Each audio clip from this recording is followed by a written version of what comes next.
Hey guys, welcome back to another video. In today's video, we're going to be talking about if my 50s Les Paul Standard Goldtop was worth it. I've owned this guitar here for a little over a year now. It was an impulse purchase early in my freshman year of college. But to start off this video, let me just kind of retell the story. So one day, I woke up early one morning and decided to peruse through Reverb. That's not a very abnormal occurrence for me. If you guys have been watching my videos for any kind of meaningful period of time, you guys will probably know that I've wanted one of these guitars for quite a while. Obviously before I ended up getting one. And so I was just kind of checking the used prices on these guitars because a year ago, they were way out of control. And so at the time, these guitars were listed for about $2,500 used. And by the way, this is not a custom shop, this is just a regular 2022 Gibson Les Paul Standard 50s Goldtop, with the P90s of course. And after checking Reverb, just kind of seeing how kind of outrageous the prices were, I just kind of forgot about it. So later that day, I ended up taking my 1987 Kramer F6000 Super Strat into a few guitar stores just to kind of see what they'd give me for it and maybe see if I could trade it in for another Super Strat. I went to a few boutique guitar stores and they didn't really have anything that really spoke to me,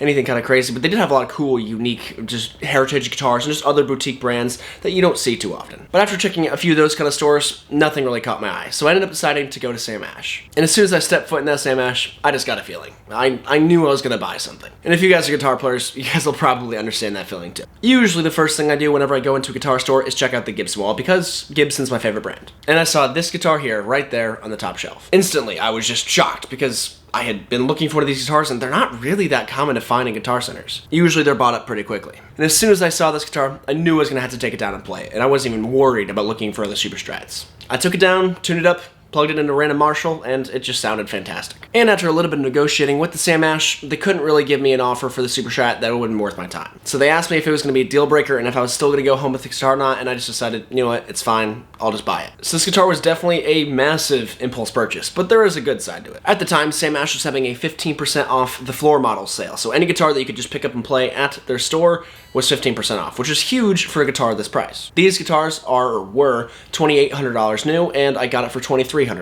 Which, like I said, the used prices for these guitars were $2,500. So I was saving $200 for a brand new guitar. You can't really beat that. So I was super happy about buying this guitar, and obviously, again, it was a huge impulse purchase, and it definitely made my money a lot more tight for the rest of the semester, but that's okay. I do have a full video about the story of me getting this guitar, but this is just kind of a summarized version of that. I'll link it down in the description. But after owning this guitar, one of my dream guitars for a little over a year, do I regret getting it? Well, before deciding if I regret it or not, I have a few points to discuss. Number one, is this guitar different enough from all of my other guitars? This is my first Les Paul Standard. I've never owned a Gibson Les Paul Standard, so I have to get used to a couple of things because the only other Les Paul I have from Gibson is a Les Paul Custom from the 1970s, which if you guys know anything about the Norlin era Les Pauls, is they have a lot of different specs that are just completely unique and bizarre to the guitars that are made now. The pancake body, the flat frets, things like that make those 70s guitars way different. But this guitar here has a lot of specs that are different than what I'm used to. For one, it has the 50s style neck, which I really like. If you guys can see, the 1950s standard models come with a thick neck, while the 60s models come with a much thinner neck. One isn't necessarily better than the other.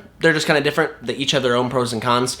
But I think the fat neck really gives this guitar a lot of character because I don't really own any guitars with a really fat neck. And this one, even though it's not like massive, it feels really nice. This guitar is actually one of my favorite guitars to practice on because it's just easy to play. My 1979 Les Paul Custom is a little bit harder to play. It kind of snaps back. It makes you fight back with a little bit. Well, this one, it's almost like a PRS, in which it's just very easy to play, which of course is a good thing. Another spec that is different from all of my other guitars is the P90s. This is the first guitar I've owned that has P90s, and I love them. P90s really are a great blend, right in between a single coil and a humbucker. If you guys don't know the difference, a P90 is a type of single coil that has a lot more copper winds than a traditional single coil. This gives it a much fatter and a little bit fuzzier tone than a traditional single coil, but not quite as thick as one you'd find with a guitar with humbuckers. So this blend is really cool, and I found that it fits into a lot of different songs in a really cool way. Personally, I'm not a huge fan of the bridge pickup. I'll have a sound demo for you guys, but I am in love with this neck pickup. In the video that I mentioned kind of about the story of this guitar,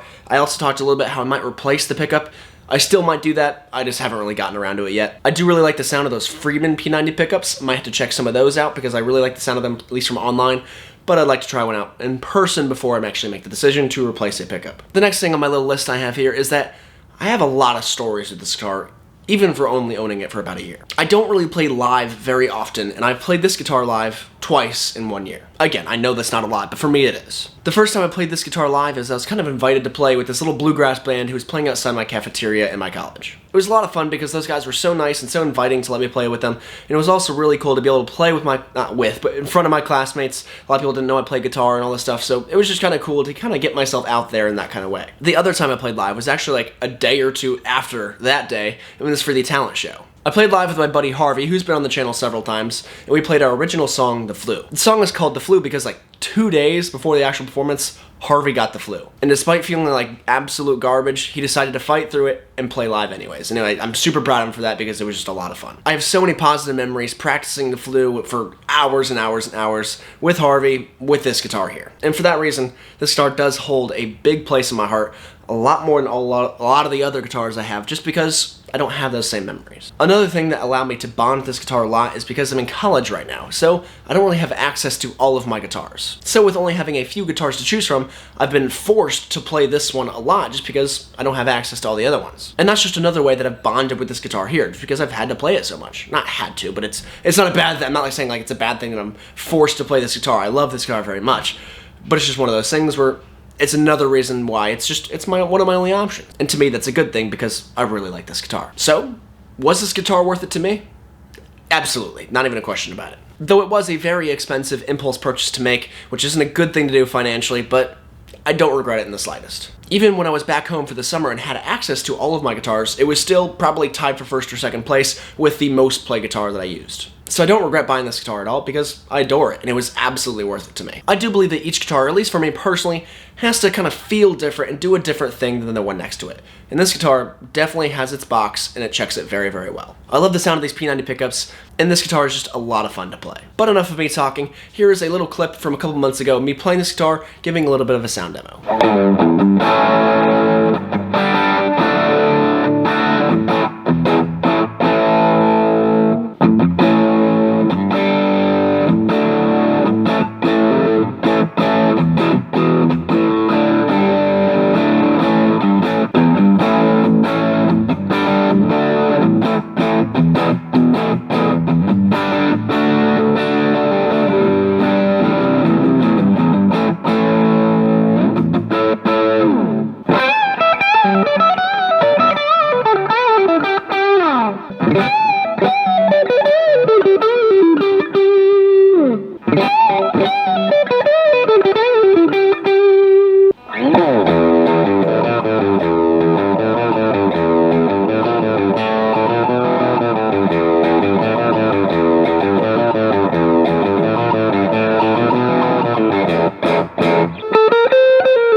Alright guys, well I think it wraps it up for this video. Thank you guys so much for watching. If you guys liked it, feel free to click like. And if you loved it and you want to see more content from me, subscribe. Thank you guys so much for watching, and I'll see you guys in the next video.